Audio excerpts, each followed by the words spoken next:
Romanos, capítulo 7, a partir do versículo 7. Que diremos, pois? É a lei pecado? De modo nenhum. Mas eu não teria conhecido o pecado, senão por intermédio da lei. Pois não teria conhecido a cobiça, se a lei não dissera, não cobiçarás. Mas o pecado, tomando ocasião pelo mandamento, despertou em mim toda sorte de concupiscência, porque sem lei está morto o pecado. Outrora sem a lei eu vivia, mas sobrevindo o preceito, reviveu o pecado e eu morri. E o mandamento que me fora para a vida, verifiquei que este mesmo se me tornou para a morte, porque o pecado, prevalecendo-se do mandamento, pelo mesmo mandamento me enganou e me matou. Por conseguinte, a lei é santa, o mandamento é santo e justo e bom. Acaso o bom se me tornou em morte? De modo nenhum. Pelo contrário, o pecado, para revelar-se como pecado, por meio de uma coisa boa, causou-me a morte, a fim de que pelo mandamento se mostrasse sobremaneira maligno. Porque bem sabemos que a lei é espiritual, eu todavia sou carnal, vendido à escravidão do pecado, porque nem mesmo compreendo o meu próprio modo de agir, pois não faço o que prefiro e sim o que detesto.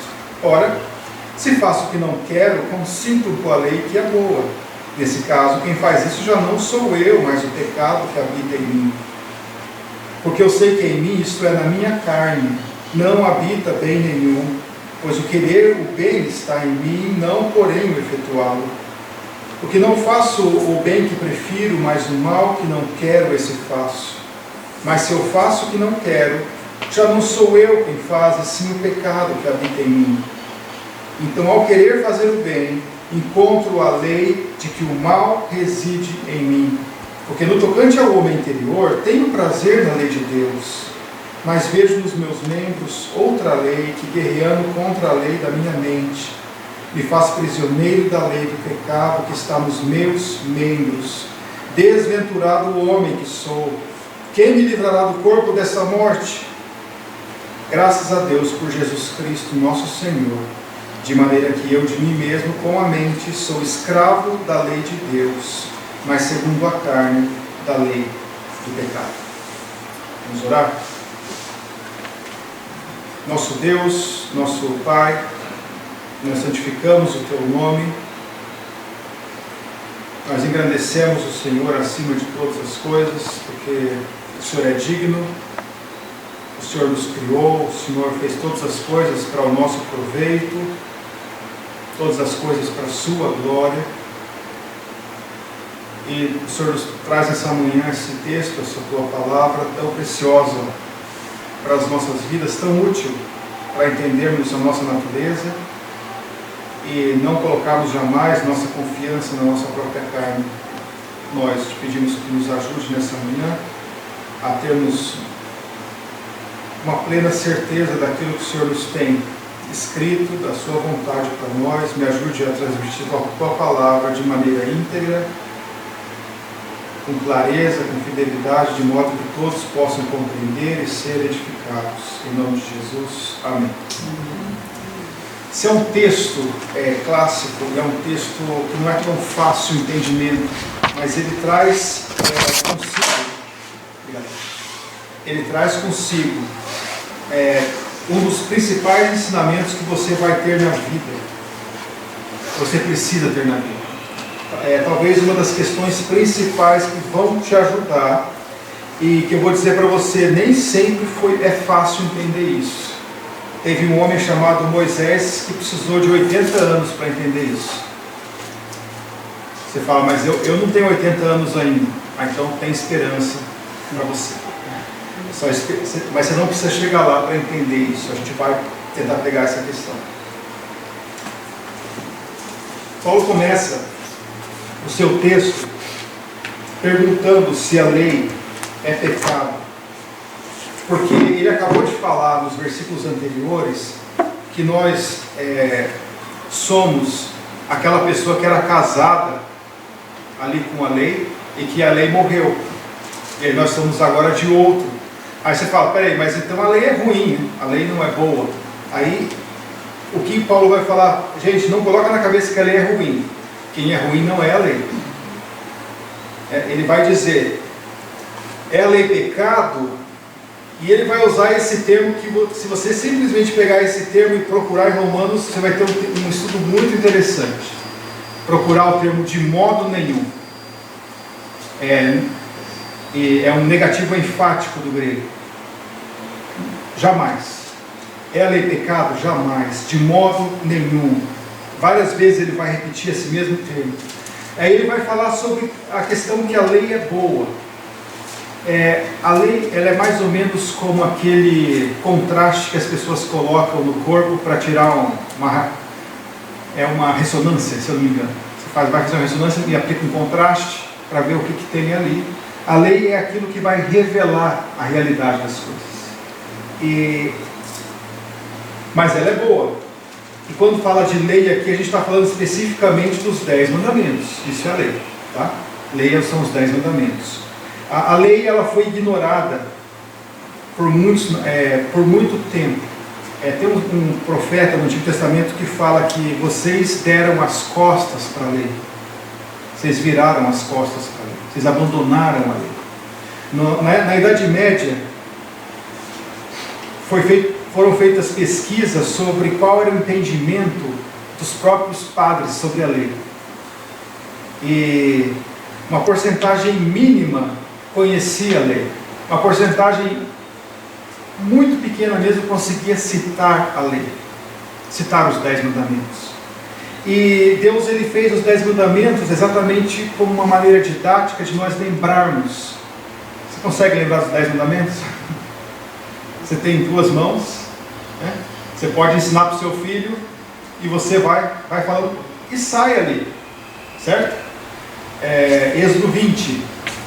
Vamos tentar lembrar os 10 mandamentos? Começa com qual? Não terás outros deuses diante de mim. Eu sou o Senhor. Não terás outros deuses diante de mim. Não farás para ti imagem de escultura. Não as adorarás. Pensa o segundo mandamento como faria diferença em algumas religiões. Só saber isso, né? Não tomar o nome de Deus em vão. Não é não falar o nome de Deus em vão. Alguns falam, não falar o nome de Deus em vão. Aí de repente a pessoa fala assim, ai meu Deus, né? Qualquer coisa, está passando uma mosca ali, ai meu Deus. E aí você falou o nome de Deus em vão. Não é falar o nome de Deus em vão, é tomar o nome de Deus em vão. É você colocar sobre si o nome de Deus e trazer vergonha para o nome de Deus através da sua vida. É isso que é tomar o nome de Deus em vão. Ele continua com a lei e ele fala para nós guardarmos o sábado, o 7º dia, né? E é interessante o sábado, porque o sábado ele ensinava o povo de Israel a ser de certa forma organizado. Então o povo sempre pensava em semanas. Chegava no sábado, ele sabia, não, sexta vai vir o maná dobrado. A gente vai colher, porque no sábado a gente não vai colher, a gente vai comer o que a gente fez na sexta. Então o sábado é algo didático, é algo que nós a cada semana lembramos que Deus criou o mundo. É praticamente, assim como a ceia a gente toma e lembra da morte de Cristo, da ressurreição, quando você guarda o sábado, você lembra, Deus criou o mundo em 6 dias e descansou no 7º. Ele continua com a lei, e fala sobre os filhos, não é? Honra teu pai e tua mãe, para que te vá bem. E ali é o primeiro mandamento com promessa, de acordo com a interpretação de Paulo, porque ele fala, todos os mandamentos anteriores, nenhum deles tem promessa. O primeiro que vem uma promessa é, para que te vá bem e seja de longa vida sobre a terra. É esse mandamento. Não matarás, não adulterarás, ele tem a ideia de você não darás falso testemunho, não cobiçarás. E aí que entra o mandamento que pegou Paulo. Todos os outros mandamentos, de certa forma, você consegue ver. Eu consigo ver se você tem uma santinha na sua parede, se você acende uma vela para ela, e eu consigo ver que isso é você fazer uma imagem, é idolatria. Eu consigo ver. Eu consigo ver se você honra teu pai e tua mãe. Eu consigo ver se você adultera, se você mata. Eu consigo identificar se você está dando falso testemunho. Talvez demore um pouquinho, mas isso pega. Mas a cobiça é um pecado complicado, porque é um pecado absolutamente interno. Ela eventualmente se externaliza, mas ela é um pecado absolutamente interno. E Paulo fala sobre a cobiça. Ele fala: eu não teria conhecido o pecado se a lei não dissesse, não cobiçarás. Paulo era um fariseu. O fariseu era alguém que queria viver a vida que agrada a Deus na sua própria carne, pelos seus próprios esforços. Então, Paulo tinha uma vida que, quando alguém estava passando, ele já mudava o comportamento dele. A ideia dele era ser visto pelos homens, né? Então, se alguém estava passando, se alguém pudesse ver o que ele está fazendo, ele mudaria. E se na época tivesse um computador ligado ao cérebro dele, que colocasse tudo que estava passando no cérebro dele num telão bem grande do lado do templo de Jerusalém, escrito em cima Paulo, a foto dele, olha o que ele está pensando agora, ele provavelmente cuidaria com seus pensamentos. Mas não tinha isso. E a cobiça, ela é um pecado interno que nos pega, porque você sabe que Deus conhece os seus pensamentos. E quando você cobiça, mas não faz o resto, o que você está dizendo? Quem você quer agradar? Os outros ou Deus? Esse é o ponto da cobiça. Quando você cobiça, você está dizendo para Deus e para o mundo que você não se importa com o que Deus pensa, mas você se importa com o que os outros pensam de você. E é isso que pegou Paulo. Paulo era um fariseu. Ele cobiçava os primeiros lugares. Quando aquele amigo de turma dele ganhava uma medalha lá de honra, e ele não, ficava olhando, né? Podia ter ganhado. Eu tirei nota melhor do que ele em matemática. Na época da faculdade, eu passei cola para ele. Eu ajudei ele, eu sentei do lado dele, agora ele está ganhando uma medalha. Eu era para lá. Então, quando ele via no local os primeiros lugares, ele chegava numa igreja. Algumas igrejas têm umas cadeiras aqui na frente, né? E não tem nada errado com a cadeira na frente da igreja. Mas quando Paulo chegava na igreja, ele olhava aquelas cadeiras, começava a salivar, né? Queria sentar lá, queria estar na frente. Ele queria isso. E quando ele não tinha isso, ele ficava triste. A cobiça, ela vem não só com respeito à mulher do próximo, mas com tudo que pertence ao seu próximo. Talvez o seu próximo conseguiu comprar uma casa por um preço muito bom. Você tinha lá 200 mil para comprar uma casa, saiu a casa lá, vende-se 200 mil. Você foi comprar, o seu amigo foi lá e comprou antes. E toda vez que você passa em frente daquela casa, o que acontece? Você olha, era para ser minha essa casa, está valendo 500 mil agora, era para ser minha. Está valendo 1 milhão, era para ser minha. E aí você começa a cobiçar. A cobiça é um problema que você fica insatisfeito com aquilo que Deus tem te dado por sua graça. Peraí, mas Deus não me deu aquela casa.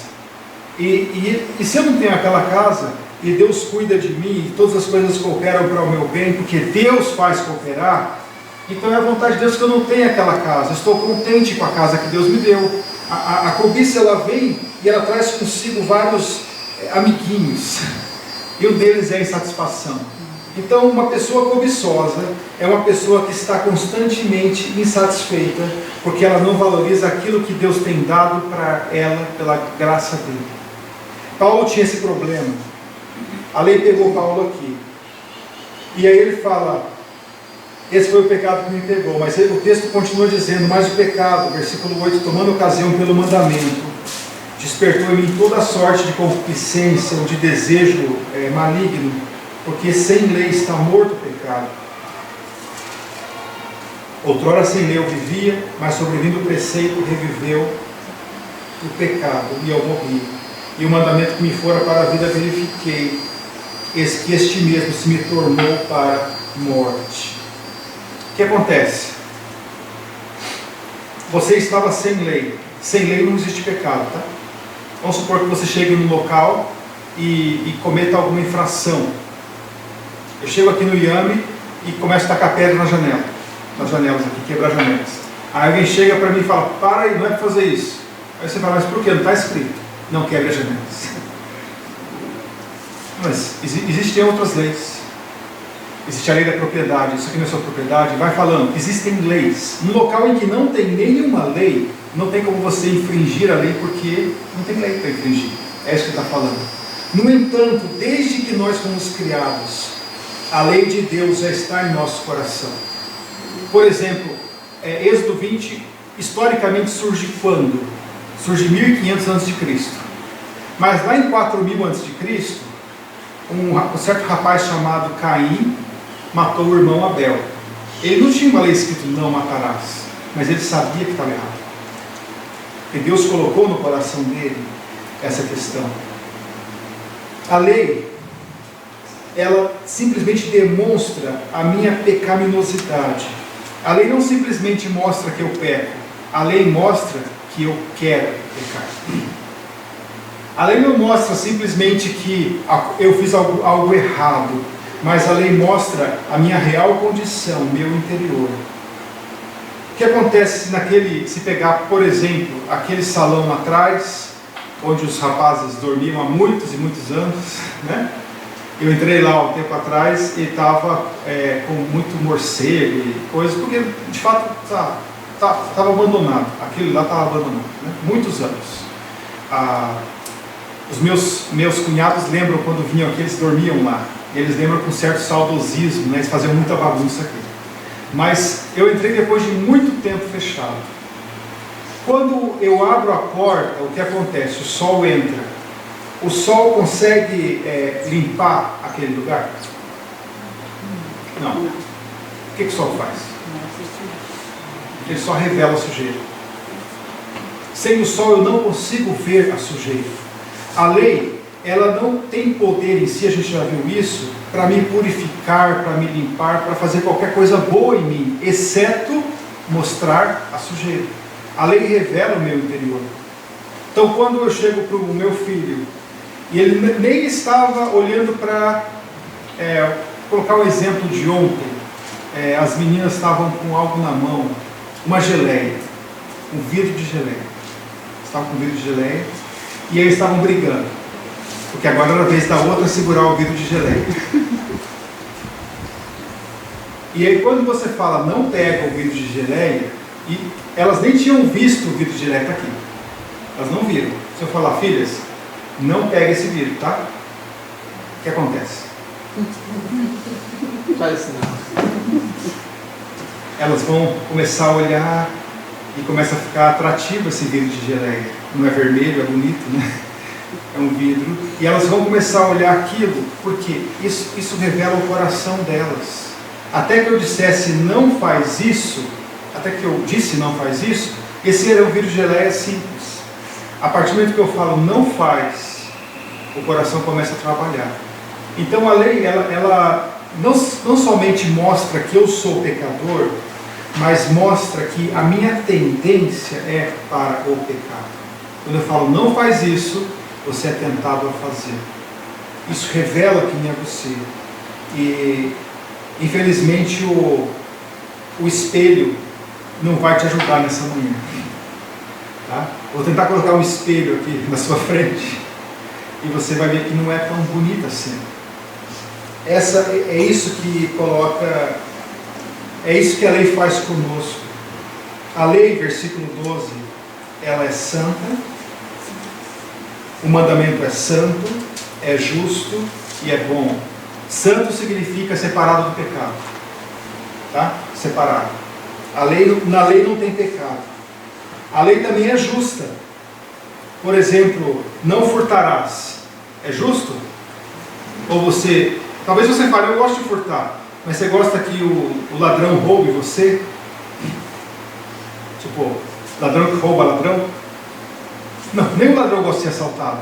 Esses dias, acho que foi uma polêmica grande na internet aí, de um professor ensinando que que o ladrão que rouba, ele está trabalhando também. né? Então talvez os alunos deram o endereço do professor e falaram: vão trabalhar lá na casa do professor, porque ele gosta disso, ele quer incentivar vocês, vão lá fazer um trabalho, trabalhem bem lá. O não furtarás funciona para os outros, mas quando é com você, mesmo os, vamos dizer, os esquerdistas, né? Se você chegar para eles e roubar o iPhone deles, eles não vão gostar. Então a questão é, o nosso coração, nós entendemos que a lei é justa, porque você trabalhou para comprar aquele iPhone, né? E agora ele é seu, tem a nota fiscal, eu comprei, estou pagando a 23ª parcela, né? São 48, estou quase na metade.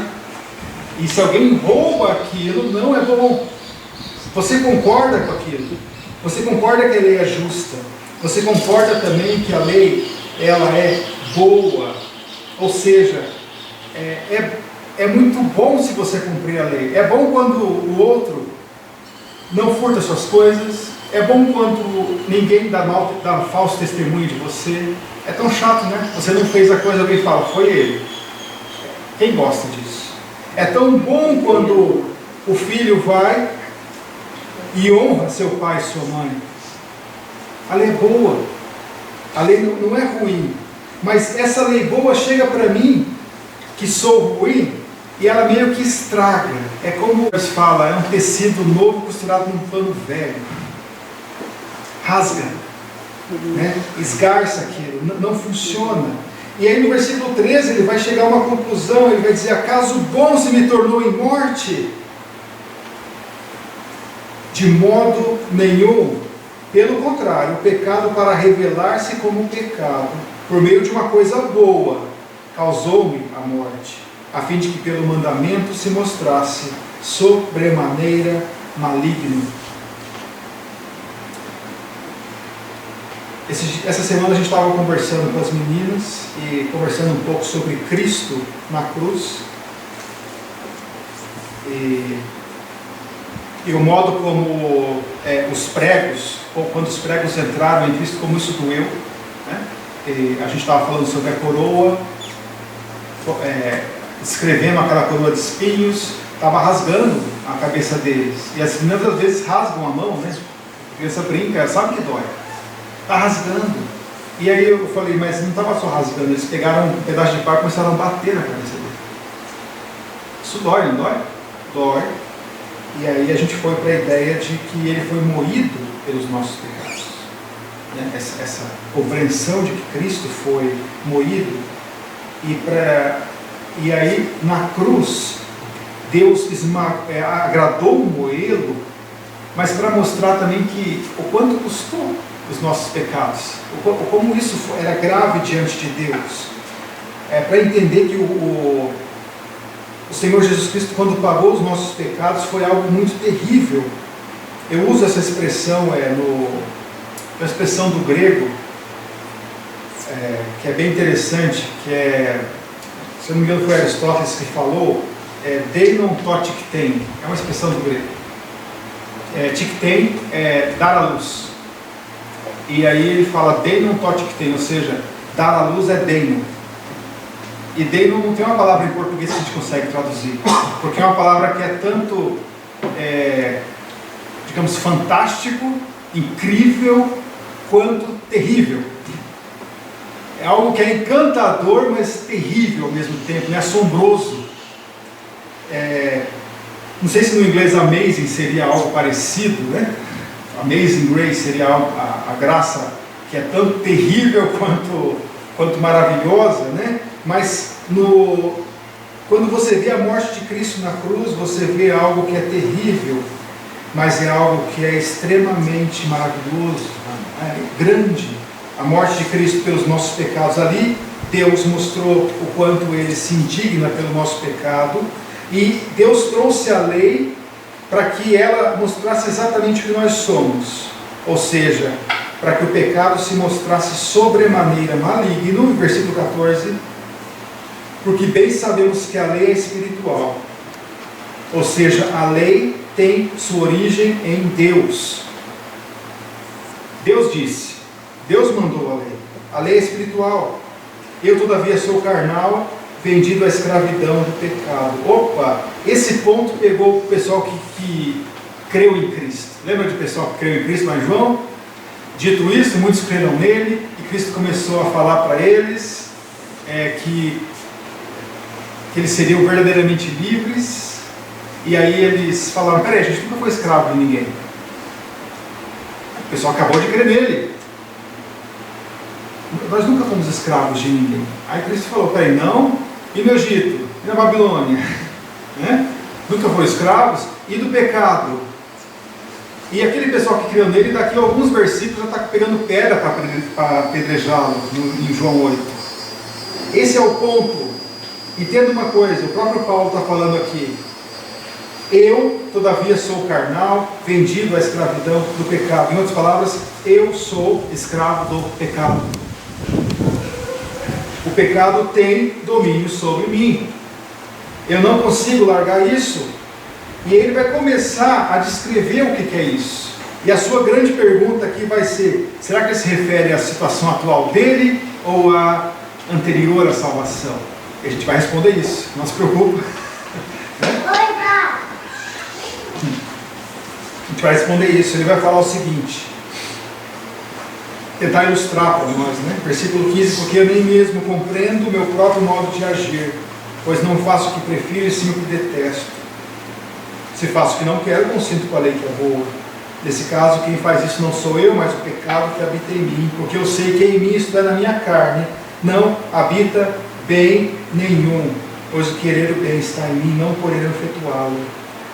Porque não faço o bem que prefiro, mas o mal que não quero, esse faço.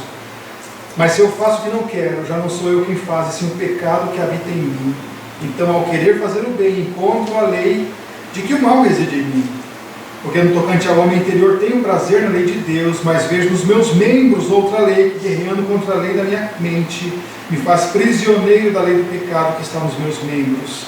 Desventurado homem que sou, quem me livrará do corpo desta morte? Paulo está dizendo isso: o bem que eu quero fazer eu não faço.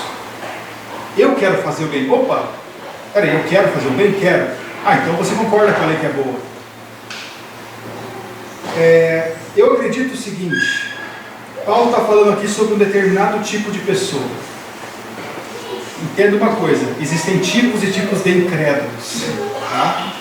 Existe um tipo de incrédulo que não quer fazer o bem. Ele não quer agradar a Deus. E se você falar: você não gostaria de estar com Deus, de agradar a Deus? Ele vai falar: não quero. Opa, mas nessa cidade ninguém quer? Não, então vou bater o pé e vou sair, vou para outra cidade. Existe um determinado tipo de incrédulo que não quer agradar a Deus. O Evangelho foi dado para o incrédulo que quer agradar a Deus e não consegue.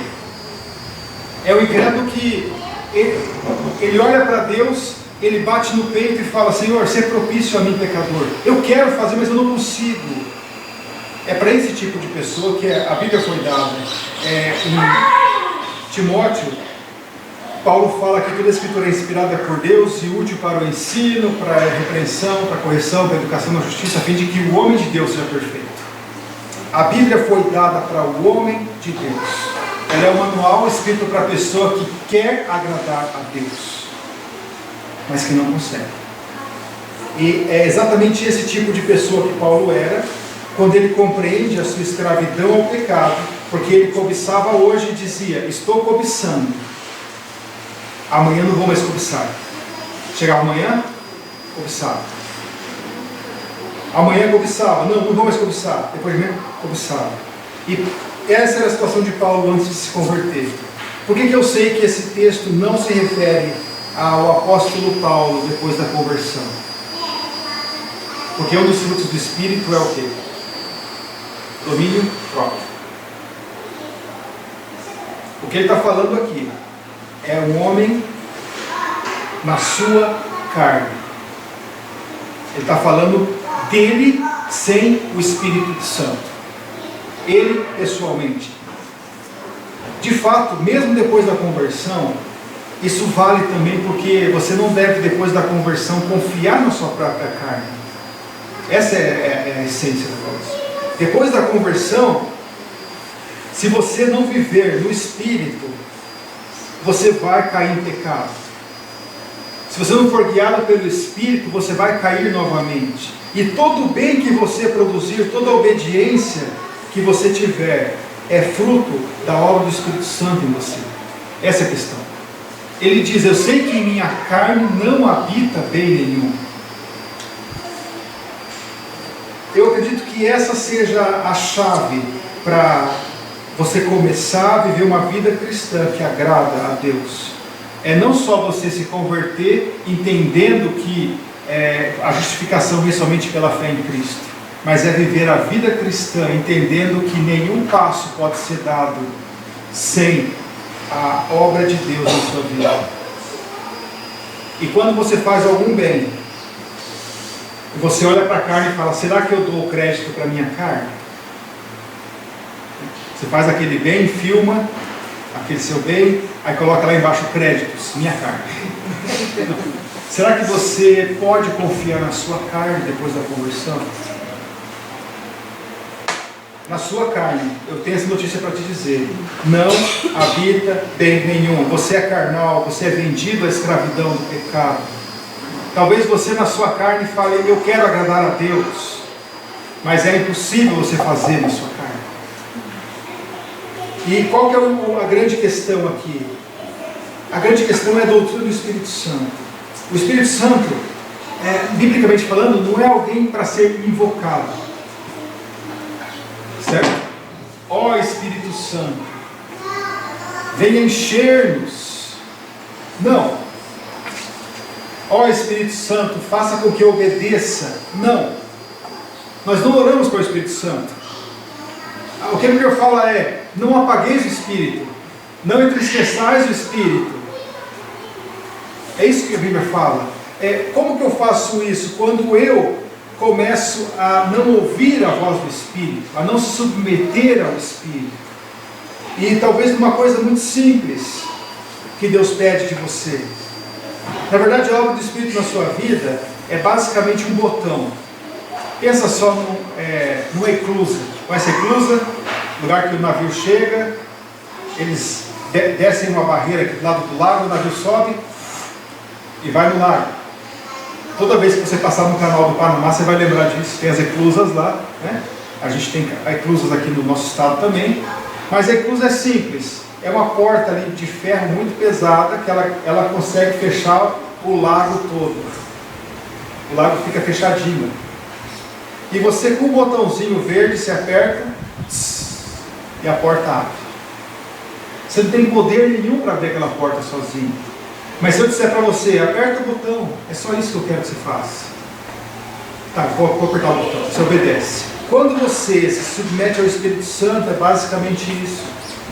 Você não tem poder nenhum contra o diabo, você não tem poder nenhum contra os demônios, você não tem poder nenhum contra o mundo ao seu redor, mas pelo Espírito Santo você tem. O Espírito Santo é o Deus que estava na criação. Quando Deus criou, quando Moisés descreve a criação, ele faz questão de dizer o seguinte: o Espírito de Deus pairava sobre as águas. Estava lá. O vento, o Espírito Santo também é escrito como vento, né? Está ventando aqui, vou só fechar um pouco. O Espírito de Deus pairava sobre as águas. Quando no Antigo Testamento Deus ia capacitar um homem para ser rei, ele era ungido e o Espírito Santo vinha sobre ele e ele agora podia ser rei. Davi faz isso. E Davi, no Salmo 51, ele olhando para Saul, de onde Deus tirou o Espírito, ele olha para si mesmo, para o seu pecado e fala para Deus: não retires de mim o teu Santo Espírito. Eu quero continuar a ter o seu poder para ser rei. O Espírito Santo é aquele que Cristo, antes de partir do mundo, disse: não vou deixar vocês órfãos, eu vou mandar o meu Espírito, ele vai estar com vocês. Embora Cristo também esteja conosco, né? Ele diz: eu eis que estou convosco, desde agora e para sempre. Cristo está conosco, mas ele mandou o seu Espírito Santo. E quando você se converte a Deus, Saiba que se você se converteu a Deus algum dia, foi pelo poder do Espírito Santo, pela obra dele.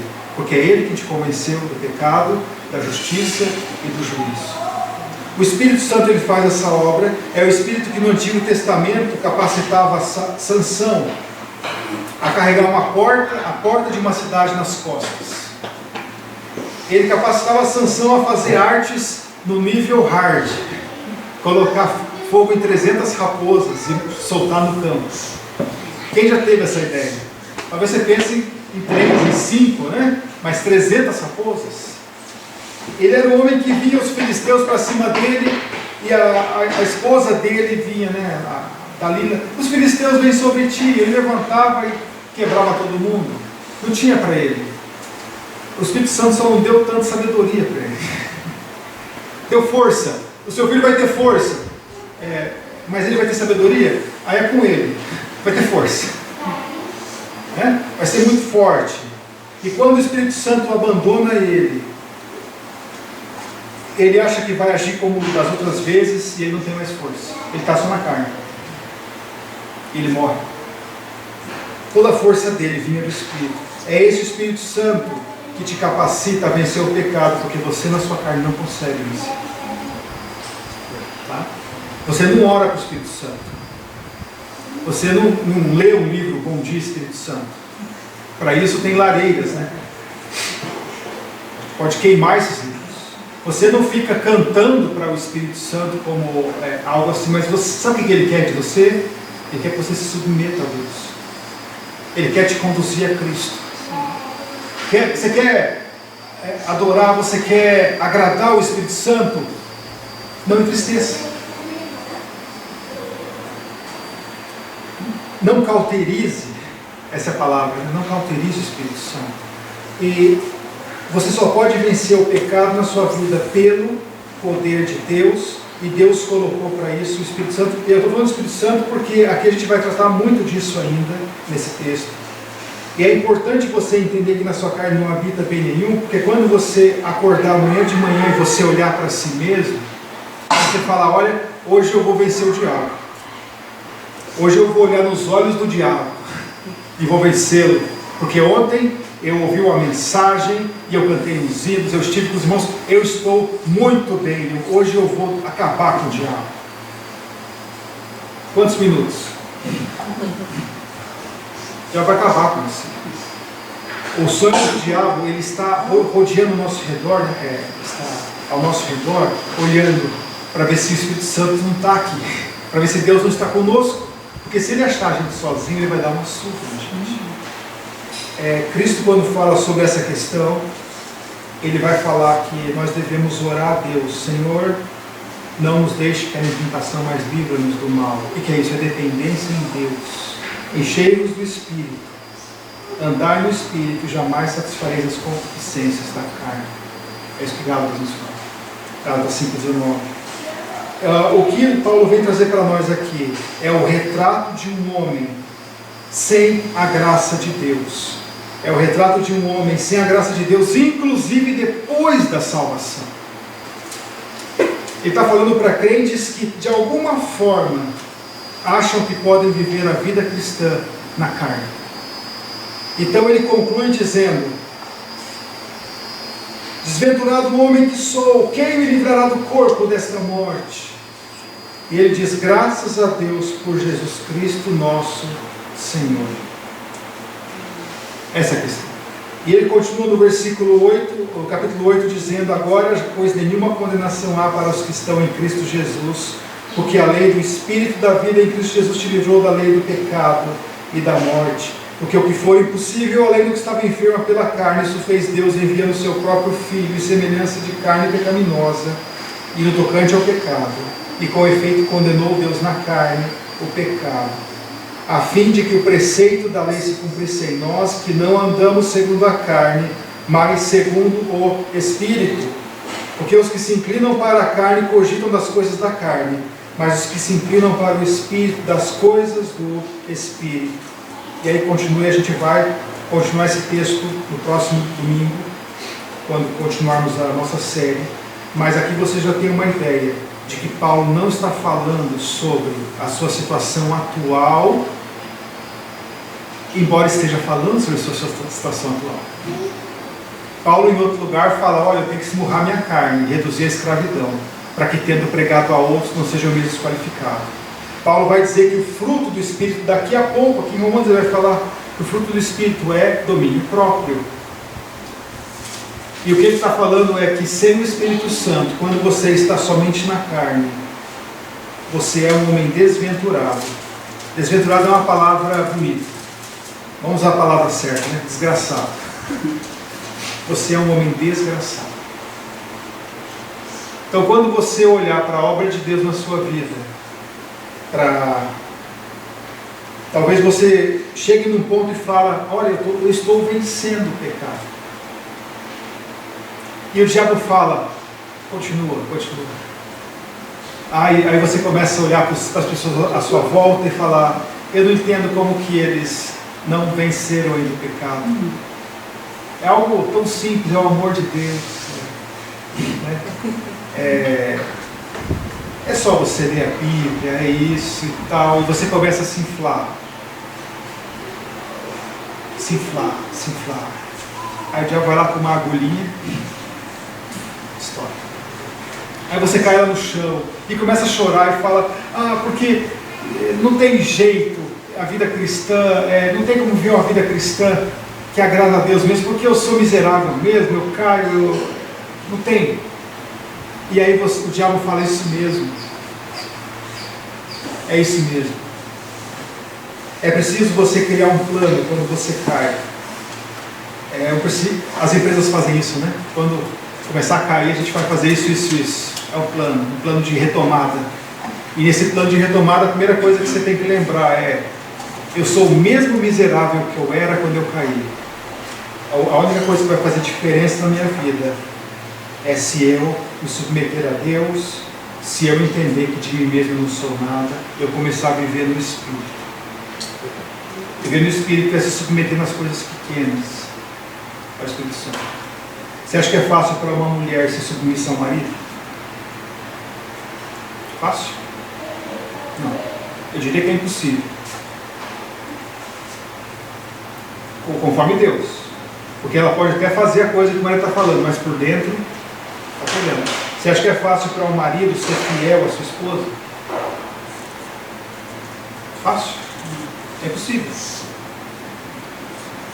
Você acha que é fácil, vou um pouco mais longe, você acha que é fácil viver cada segundo para a glória de Deus? Não ter outros deuses diante de Deus? É impossível. Mas se o Espírito Santo que esteve sobre Saul estiver sobre você, é possível. Você já chegou no ponto de entender isso? Teve um homem, como eu estava falando no começo, vou retornar isso e já vou encerrar. Moisés. Deus preparou Moisés 80 anos para entender isso. Tá? Moisés estava lá no Egito, ele achou: vou libertar o povo de Israel. 40 anos ele tinha, começou a matar um egípcio aqui, fazer uma revoltinha aqui, um negócio ali, e aí teve que sair fugido de lá. Em Atos, Filipe fala que, Estevão, né? Estevão fala que ele achava que Deus iria libertá-lo naquele momento. Deus iria libertar o povo, né? Ele era o grande libertador. O que você acha que a mãe dele falava para ele noite e dia, quando ele era uma criancinha? Filho, Deus vai te usar para nos libertar. Ele achava que chegou a hora, então ele foge para o campo e ele fica 40 anos no deserto ali cuidando de ovelhas. Conversava com o vento, né, quietinho no seu campo, e foram 40 anos até que Deus chegou para ele. Quando Deus chega para ele e fala: volta lá e liberta o povo de Israel, o que ele fala? Manda outro. E Deus fala de novo: não, você, manda meu irmão, manda isso. Eu não quero isso, eu não tenho capacidade, eu não consigo falar. É nesse ponto que Deus quer que você chegue. Deus vai começar a te usar, Deus vai começar a fazer uma obra na sua vida, quando você chegar no ponto de dizer: eu não consigo.